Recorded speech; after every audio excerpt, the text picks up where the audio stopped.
السلام عليكم ورحمة الله تعالى وبركاته. نتمنى تكونوا بخير، كل عام وانتم بخير ان شاء الله. رمضان كريم. اذا لنواصل السلسله ديالنا اساسيات التسيير ولا اساسيات الاداره. لاشين ديالي راه فيها الحمد لله بزاف ديال الفيديوهات دابا، واللي ما فايتش شاف لاشين دونك لاول مره يتفضل يشوف لا بلاي ليست راه كاينه في لاشين. اليوم بغيت نهضر لكم باختصار وبواحد الشكل موجز على انه المانجر خاصو يكون ضروري يعرف دونك كيل اورغانيزاسيون في اي نظام، كيفاش منظمه الشركه ديالو، كيفاش المدير ديال الشركه اولا الاداره العامه كيفاش حاطه النظام في هذيك الشركه. لان هناك العديد من الانظمه، ونعطي مثال بسيط. ملي كنكونوا في شي شركه صغيره دونك بيتيت انتربريز ولا تري بيتيت انتربريز، فملي كتدخل لديك الشركه ما كتلقاش، ما كتفهمش، كتلقى كاين نظام، كاين واحد النظام، ولكن ما كيبانش لك واحد الاورغانيزاسيون كلير ان راه هذا المدير ديال الشركه وهذا هاد الناس هادو خدامين في واحد المجال في التخصص ديالهم، ناس اخرين ولا مجموعه اخرى خدامه في التخصص ديالهم، الناس اللي كيديروا الانتاج راه خدامين في التخصص ديالهم، البيع عنده الناس ديالو الى غير ذلك. اللي كنلاحظوا هو انك كتلقى في واحد ستركتور صغيره كتلقى واحد الشخص تيقدر يدير بزاف الاختصاصات. كتلقى مثلا خدام في البرودكسيون في الانتاج، وفي نفس الوقت هو المسؤول على العلاقه ديالو مع الزبناء، وهو المسؤول على العلاقه ديالو مع الممولين الفورنيسور بيان سور، وفي نفس الوقت هو اللي مسؤول على الصيانه اللي هي لا مينتونس. اذا هذه سي اون اورغانيزاسيون اللي كنعرفوها بزاف كتكون في لي بيتيت زونتربريز، ماشي كاع لي بيتيت زونتربريز، ولكن غالبيه لي بيتيت زونتربريز كيكونوا منظمين بهذا الشكل. هو ان تيكون اولا ما عندوش لا ستركتور ولا لو بودجي ولا المارشي اللي غيعطيه واحد الفينانسمون باش يقدر يستركتوري، لان شاك بوست سي ان سالير، وشاك سالير سي دي شارج سوبليمونتير بور لونتربريز. اذا اي ماناجر ملي يتحط في شي موقف يعرف بانه كيلي لو تيب دورغانيزاسيون اللي غيتحط فيه، واش غادي يكون دون اون سيتوياسيون اللي غادي يخصو يدير فيها بزاف د الاختصاصات، ولا غادي يكون في واحد البلاصه اللي غيدير فيها الاختصاص ديالو فقط. وهذه حاجه مهمه لان كتمكن ليا نعرف شنو فين غنبدا فين غنسالي، شكون هما لي فورنيسور ديالي في العلاقات داخل الشركه، وشكون هما الزبناء ديالي ضمن العلاقات ديالي في داخل الشركه. اذا لا ما كانش هذه القضيه هذه عرفتها من الاول وحطيت الكونتور وحطيت البيريمتر المجال اللي ديالي انا، راه غادي صعاب عليا انني نتاقلم ولا نعرف منين غنبدا وفين غنسالي. اذا هذه مساله مهمه وتاكد عليها. من بعد ملي كنطلعوا لي زورغانيزاسيون لي موين زونتربريز كيبان لك مع الدخله كتلقى ديجا في لو رول ولا في لاكوي ولا اكسيتيرا كتلقى واحد لورغانيغرام معلق في هذا المدير ديال الشركه، والمدير ديال الشركه كاين واحد لا فيزيون ولا واحد الكلمه تيلقيها وتيبين بانه الالتزامات ديال الشركه، تيبين لك المدير مع الفريق ديالو اللي هما الفريق الاداره كلهم ملتزمين في واحد الاتجاه، تيعطيو واحد الرؤيه على هذيك الشركه فين باغا تمشي، واشنو هما الالتزامات ديالهم لا من ناحيه الجوده لا من ناحيه السلامه، واش هذيك الشركه لي سوسيتال سيتويان اكسيتيرا. دونك تيبان لك، يعطيك واحد الفكره مع الدخله كتدخل كيبان لك هاد المسائل، وكيبان لك عاوتاني لورغانيغرام كيقدروا يحطوه يقول لك راه مثلا حنا اون اورغانيزي دون فاسون par type de métier logistique, maintenance, production, l'ingénierie, etc. الجوده وهذا، وتيحط لي زانديكاتور فار ديالو ولا الانجازات ديالهم اللي داروا في خلال هذيك الفتره، اما العام اللي فات ولا العام اللي فات. كيبان لك عاوتاني من الدخله تيبان لك تيعطيك واحد الفكره على العلاقه ديالو مع الموارد البشريه. تيقول لك مثلا حنا درنا العام اللي فات حفله ديال اخر السنه، ولا درنا حفلات الختان ديال الاطفال الناس اللي خدامين معنا، ولا كيكونوا هناك حفلات ولا سفريات ولا اكسيتيرا جوائز لاحسن الافكار اللي تنجز في الشركه. هنا تيبان لك تيعطيك فكره على الطريقه كيفاش منظمه الشركه، النظام داخل الشركه كيفاش مقسم هو المدير والاداره، كيفاش اتفقوا باش يقسموا المجالات ديال الاختصاصات ديال كل ميتيي ولا شونتي اكسيتيرا. كاين بعض الانظمه دي ستركتور اخرين، انا عطيت بعض الامثله هنايا.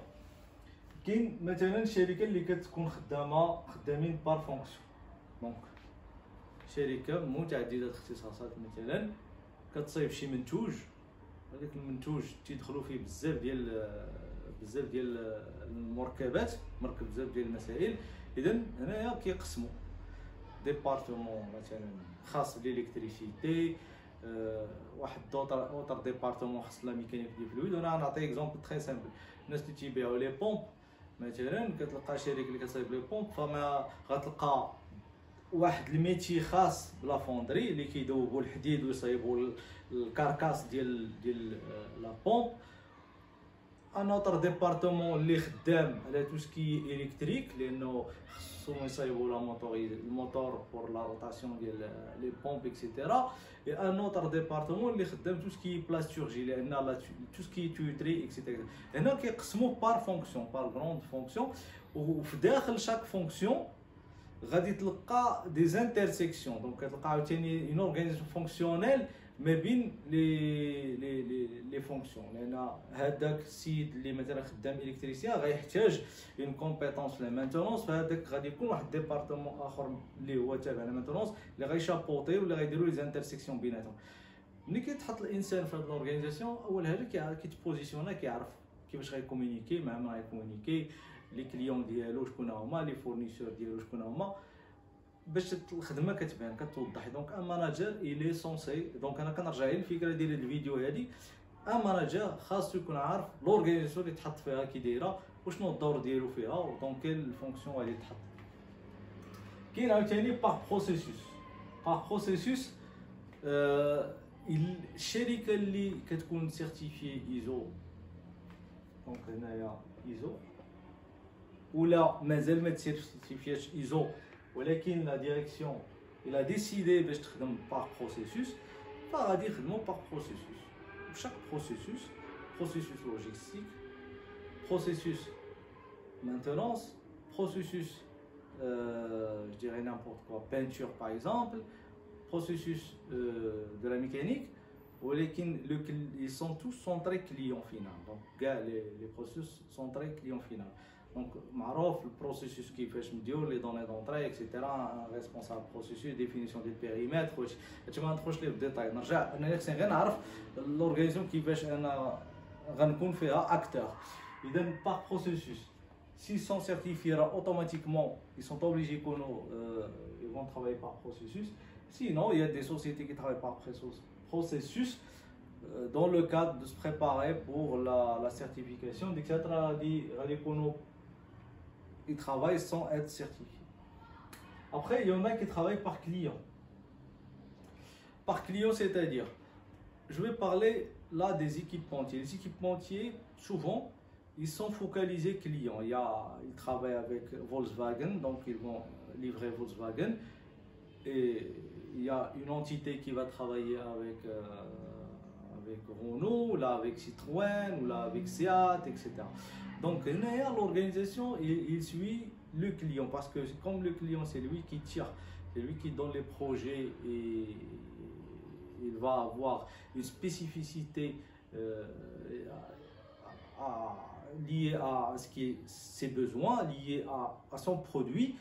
Toute l'organisation il est autour du client, autour du produit, et il s'organise comme ça. Bien sûr, il y a toujours des intersections sur les ressources des services support, et ça aussi c'est très important de le connaître. Donc il faut savoir que si on est organisé client, moi je vais faire partie de la division Citroën. Donc je suis focalisé avec le produit Citroën, les standards de Citroën, ou bien de Peugeot Citroën, etc., etc. Après, il y en a qui sont organisés par projet. Donc on a par exemple différents projets qui sont en réalisation. souvent on est dans une entité qui est éphémère. Donc on va construire des barrages, on va construire des ponts, des routes, les chihaja.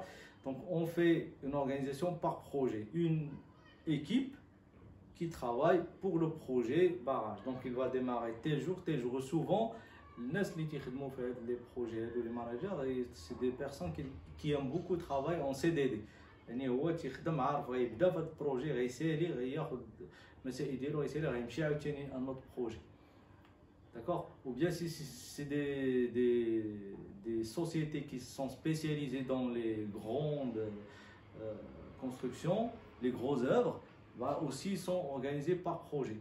Des projets de construction de domaine ou des projets de transfert de domaine, ils font le transfert de matière, ils sont organisés comme ça. Je donne un autre exemple de type d'organisation, les holdings. هنا في المغرب عندنا هولدين كيونو ils sont organisés par exploitation. D'accord? Il y a l'exploitation minière, c'est un pôle minière, c'est une organisation qui suit. Après, il y a des divisions dans chaque exploitation. Après, il y a une autre organisation au niveau alimentaire, ça c'est une autre organisation. Donc, par exemple, l'organisation minière, bah, je savais que je suis dans une organisation jour. Parce que les mines, il y a le jour, il y a les services jour, services nuit. Donc, je suis service jour dans une usine hydrométallurgique. Donc, automatiquement, je suis dans un processus et je suis dans une organisation par type d'exploitation. D'accord? Donc, ça, c'est très important. Donc, le message que je transmets de cette vidéo, je ne donne pas les spécificités pour l'ensemble des organisations, mais je donne juste des exemples. Et comme j'ai dit, l'objectif de la chaîne, c'est connaître les basiques du management. Donc pour chacun de nous, pour chaque manager, un débutant, un stagiaire ou un futur manager, il doit faire attention à cela parce que ça aide. Dès que tu saches quel type d'organisation dans laquelle tu vas être, نظام غادي تكون خدام فيه غادي تبدا تعرف شنو هو الدور ديالك لان غالبا ما ترجع للنظام ولا ترجع لتوسكي اي حاجه مكتوبه على ذاك النظام غادي تساعدك باش انك انت تكون اكثر فعاليه وتساهم بواحد الشكل ايجابي في هذا النظام هذا.